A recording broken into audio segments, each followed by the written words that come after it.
गबह छकस्थित साई शिशु विद्या मंदिर 13तम वार्षिक उत्सव अनुष्ठित हो जाइछि। जिला परिषद सभापति नारायण प्रधान कार्यक्रम को उद्घाटन करी अनुष्ठानर उत्तरोत्तर उन्नति कामना करथिले। विद्यालयर प्रधान आचार्य मधुसूदन मिश्र अध्यक्षतार आयोजित होई कार्यक्रम रे मुख्य अतिथि भावे सदर विधायक मानस कुमार दत्त जोगदे वक्तव्य प्रदान करथिले। मुख्य वक्ता भावे संवाद उत्तर ओडिशा संस्करण मुख्य चित्तरंजन चिरंजीत, स्वतंत्र अतिथि भावे प्रतिभाश्री मुख्य प्रशांत दास, उत्कल शिक्षा परिषदर राज्य संपादक जोगेन्द्र दास, सम्मानित वक्ता समाज उत्तर ओडिशा संस्करण मुख्य शशिरंजन मल्लिक, पात्रपड़ा सरपंच अंजना दास, समाजसेवी रघुनाथ दास, विद्यालयर चेयरमैन प्रफुल्ल कुमार महापात्र प्रमुख जोगदे उद्बोधन देवा सहित कृतकार्य होइथिबा छात्र छात्री मानकु पुरस्कृत करथिले। शिक्षयित्री आभामयी बारिक मंच आह्वान करथिबा बेले वरिष्ठ शिक्षक हेमंत कुमार दास धन्यवाद अर्पण करथिले। एहा परे शिक्षयित्री आभामयी बारिक और सुप्रभा दलईको संयोजन छात्र छात्री द्वारा चित्ताकर्षक सांस्कृतिक कार्यक्रम परिवेषण करा जायथिला।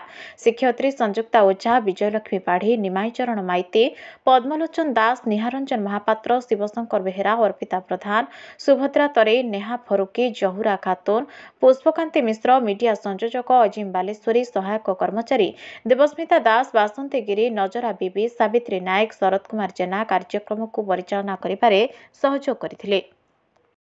छात्र अटे शिशु मंदिर में पाठ पढ़ी किंतु साई शिशु मंदिर में ही आपण माने आपण का पिला माने को पाठ पढ़ाउचंती आ जो भलिया भाव रे एठिकार पिला मानकर स्थिति गति अछि आ जो भली भाव रे हमर इनाम सर आसला बेले सब पिला माने गोड़ धरी की जुआर हेले एथरु स्पष्ट अछि कि ये विद्यालय रे जो गुरु शिष्य परंपरा अछि ताहा ये विद्यालय बुझाई रखि तेणु मु विद्यालय को बहुत बहुत शुभेच्छा जनाऊँगी।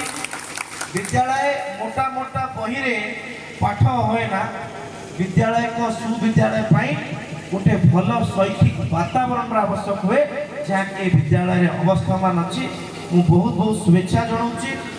मु केवल मोर कुनी कुनी पिला को अनुरोध करुच्ची आमर पेरेंट्स माने भी उपस्थित अच्छा, गार्डियन माने भी अच्छा। अधिकांश समय गार्डियन मान को टिके लगे कि आम पिला को जदि आम वार्षिक उत्सव नाचरे भाग नवा भाग करवा पाठटा खराब हो, जदि से क्रीड़ा प्रतियोगिता भाग नब ता पढ़ा खराब हो। मु केवल मोर गार्डियंस मानक मोर अभिभावक मानक निवेदन करुच्ची कि आज एकविंश शताब्दी जो शताब्दी गोटे समय था जो समय बापा माँ माने निज पिला को गुरुकुल को छाड़ी दौले एवं गुरुकुल पिला माने पाठ पढ़ी शैशव अवस्था हवा पर्यंत साबालक हवा पर्यंत गुरु पाखे रही पिला माने शिक्षा दीक्षा आहरण करते किंतु आज दिन रे केवल पाठ पढ़ले हेबो नहीं, आपण माने ताको एक्स्ट्रा करिकुलम एक्टिविटी पाई भी प्रोत्साहित करंतु।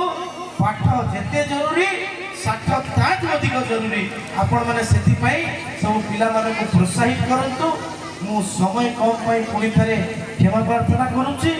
मु विद्यालयर उत्तरोत्तर भविष्य कामना करुच्ची। मोर कुनी कुनी पिला माने जो माने आसंता कालीर भविष्य मु तांको केवल गोटे कथा कहूची, आजिर कुनी पिला जे पाठ पढ़ुची एठी हेई पारे से काली बड़ डाक्टर के हेबो, किए बड़ इंजीनियर के हेबो, किए ता जीवन रे बड़ मनीष हेबो। किंतु ये विद्यालयर चारि कांथ भितरे समय बितेइथिबा मुहूर्त ता जीवन रे अनेक सोपान आसीबो किंतु ये समय आउ केबे फेरिकी आसीबो नहीं। तेणु पिला मानक मोर निवेदन अछि कि ये समय को पूर्ण मात्रा उपयोग करंतु। विद्यार्थी जो पंच लक्षण अछि से लक्षण को निज भितर आणंतु। काक स्नान भोग ध्यान स्नान निद्रा तथैवच अल्पहारी गृह त्यागी विद्यार्थी पंच लक्षण। तेणु ये 5 लक्षण आम विद्यार्थी आणंतु। पुणी थरे समस्त को बहुत बहुत शुभेच्छा देकी मोर पानी को विराम दो।